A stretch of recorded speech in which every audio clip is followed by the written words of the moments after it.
Bismillahirrahmanirrahim. Assalamualaikum warahmatullahi wabarakatuh. Materi kita selanjutnya mengenai kode etik akuntan dan profesi akuntan publik ya pada audit syariah. Sebelumnya kita ketahui bahwa pada saat ini perkembangan bisnis syariah itu berkembang sangat pesat ya, mulai dari munculnya LKS lembaga keuangan syariah, adanya perbankan syariah, adanya koperasi syariah, adanya pegadaian syariah, bahkan di bisnis-bisnis jasa itu ada beberapa yang sudah berlandaskan syariah. Contohnya ada perhotelan syariah ya, ada hotel syariah, ada salon syariah dan segala macamnya. Maka dengan semakin pesatnya perkembangan dari bisnis syariah ini menunjukkan bahwa kepercayaan masyarakat akan bisnis syariah semakin meningkat ya. Kenapa? Karena berlandaskan agama tadi ya. Syariah berlandaskan agama yaitu Al-Qur'an dan Al-Hadis. Sehingga dengan munculnya bisnis syariah yang semakin besar perkembangannya, maka memuncullah profesi akuntan dan audit syariah yang dibutuhkan. Dibutuhkan untuk apa? Untuk meningkatkan kepercayaan masyarakat. Dengan adanya akuntan dengan proses audit syariah, berharap akan meningkatkan kepercayaan masyarakat apakah syariah yang dikatakan syariah ini sudah berjalan sesuai dengan syariah atau belum, terutama perbankan syariah. Karena saat ini perkembangan perbankan syariah lumayan pesat ya, dengan munculnya bank muamalat pertama kali bank syariah di Indonesia, lalu munculnya BRI Syariah, BNI Syariah, BSM, lalu 3 bank ini merger menjadi BSI yang semakin pesat perkembangannya, maka tingkat kepercayaan masyarakat akan semakin meningkat ya. Untuk memuaskan apa yang diinginkan masyarakat, maka perlu adanya sistem akuntan syariah dan sistem audit syariah sebagai pengendali proses tersebut. Maka di sini perlu adanya kode etik seorang akuntan dan profesi dari akuntan publik. Jadi apa itu kode etik? Ya, kode etik. Etik. Kata dasarnya etik. Ya, etika. Nah, kalau disambung lagi ya, attitude. Nah, hampir sama tuh. Kita masuk ke kode etik. Etika profesi. Ya, jangankan kita bekerja ya, ini profesi. Kita hidup di muka bumi ini aja, kita harus memiliki etika. Apalagi kalau kita bekerja. Kalau kita nggak punya etika, ya, apakah orang akan menghargai kita? Tentu tidak. Ya, pernah Ibu bilang ke kalian bahwa saya lebih milih mahasiswa yang malas tapi beretika daripada mahasiswa yang pintar tapi tidak memiliki etika. Maka penting sekali kepercayaan masyarakat, penilaian masyarakat terhadap orang yang memiliki etika. Maka muncullah etika profesi. Ya. Apa itu etika profesi? Etika, belum masuk ke profesi, kita kaji etika dulu. Etika ini sering juga disebut dengan moral akhlak. Ya. Moral akhlak yang kita miliki. Ya, jika dikaji dari sudut pandang profesinya, ya, auditor pun selaku pekerja profesional harus mengandalkan etika ya, jika pekerjaannya dianggap bernilai dan dihargai oleh masyarakat. Ya. Ukuran bahwa auditor melakukan fungsi profesi dengan beretika dilihat sejauh mana ia mengikuti. Nah, ini perlu kita kalian garis bawahi, kebenaran, kejujuran, ya, harus jujur, bertingkah laku yang baik, menjaga integritas, ya, harus independen, tidak berpihak, bekerja hati-hati, dan selalu menyadari pentingnya nilai-nilai profesional dalam setiap proses pelaksanaan setiap fungsinya.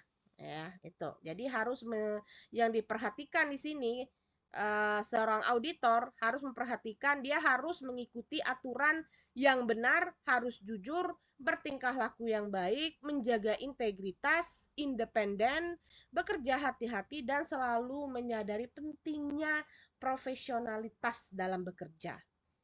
Ya. Next, kita masuk hal yang diatur dalam etika profesi. Itu ada beberapa hal. Yang pertama, harus memiliki sikap independen, tidak berpihak, berdiri sendiri, harus menjaga suatu rahasia, publikasi dan promosi, aturan surat penugasan, bla bla bla, dan yang terakhir adalah hubungan istimewa dengan klien. Ya. Hubungan istimewa apa Ibu? Apakah pacaran Ibu? Enggak harus pacaran hubungan istimewa. Ada hubungan yang di luar hubungan profesionalitas sebagai klien dan seorang auditor. Ya, dalam artian apa? Tanda kutipnya, takutnya ada bahasa yang memberi bonus di luar fee atau honorium yang telah ditetapkan. Kita bekerja kan, seorang auditor kan harus ada fee-nya itu. Harus ada fee dan honorariumnya. Nah, yang di luar ini, nah ini yang harus dihati-hatikan. Kalau ada fee, duit masuk atau bingkisan apapun itu di luar dari fee dan honorarium, berarti terjadi hubungan istimewa di sana antara klien dengan si auditor atau klien dan akuntan. Nah, ini harus diperhatikan untuk kita menjaga etika profesi. Selanjutnya, prinsip dari etika profesi itu ada 5 prinsip. Yang pertama adalah prinsip integritas. Jangankan di audit ya, kayaknya kita sering mendengar integritas, apalagi di sini di kelas ini kayaknya banyak yang anak organisasi, sering itu mendanatangani fakta integritas, kita harus memiliki integritas yang tinggi. Jadi apa sih yang disebut dengan integritas di sini?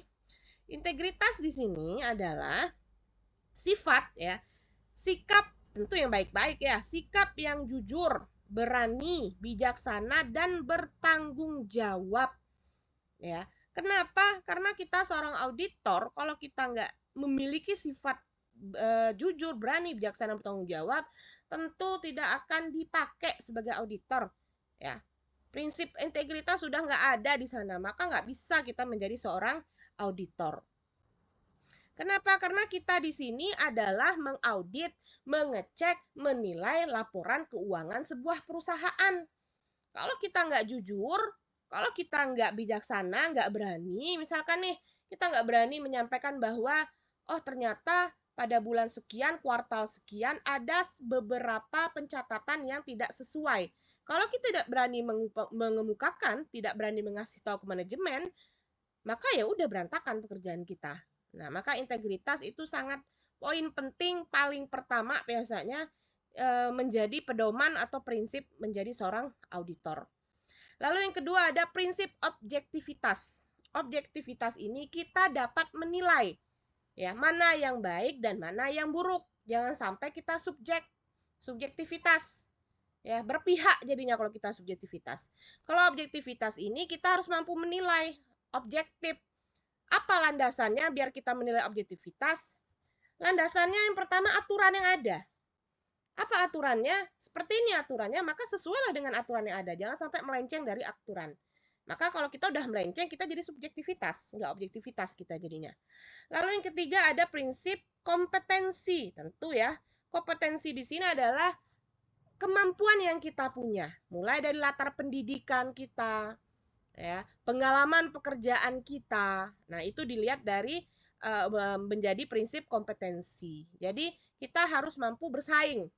Nah, maka Ibu berharap nanti ini yang sebenarnya Ibu masih sangat-sangat berjuang untuk kita prodi perbankan syariah terutama karena kayaknya kita anak perbankan ini belum mampu bersaing karena kompetensi materi perkuliahan kita yang masih kurikulumnya amburadul. Nah, ini yang perlu masih menjadi PR terbesar kami di prodi. Alhamdulillah untuk semester 1 sudah berdasarkan kurikulum yang baru yang insya Allah ketika selesai nanti mampu bersaing dengan prodi-prodi yang lain. Nah, saya harap juga nanti kalian keluar pun dari perbankan dari IAISNI menyalar sarjana ekonomi, kalian mempunyai kompetensi yang bisa kalian bawa. Ya, kompetensi adalah bekal. Ya, maka apalagi kita anak keuangan sebenarnya ilmu kita bisa dipakai di mana saja ya, nggak usah khawatir kalian akan menjadi pengangguran asalkan poin pentingnya adalah kalian memiliki kompetensi. Nah, itu ya saya berharap. Oke, next. Selanjutnya yang keempat adalah kerahasiaan ya. Karena kita di sana memegang rahasia perusahaan ya, sebelum dia menyajikan laporan keuangan yang biasa disajikan kepada masyarakat publik, ada juga proses pembentukan laporan keuangan tersebut dengan berbagai macam cara ya, itu rahasia sifatnya bagi perusahaan, jangan sampai itu dapat diketahui oleh masyarakat luas. Sederhananya aja, jangan proses ini deh. Kalian kalau misalkan buka usaha kuliner, ada resep rahasia yang tidak mau kalian beri ke orang lain. Ya kayak film SpongeBob tuh. Ya, apa Tuan Crab, siapa yang Plankton itu sangat ingin memiliki resep rahasia Tuan Crab, Krabby Patty-nya. Nah, itulah kita juga seperti itu dimanapun kita bekerja nanti, tolong jaga marwah tempat kita kerja. Ya, menjaga kerahasiaannya, yang jelek, yang buruk, yang baik, kita jaga rahasianya. Jangan sampai diketahui oleh orang-orang luar.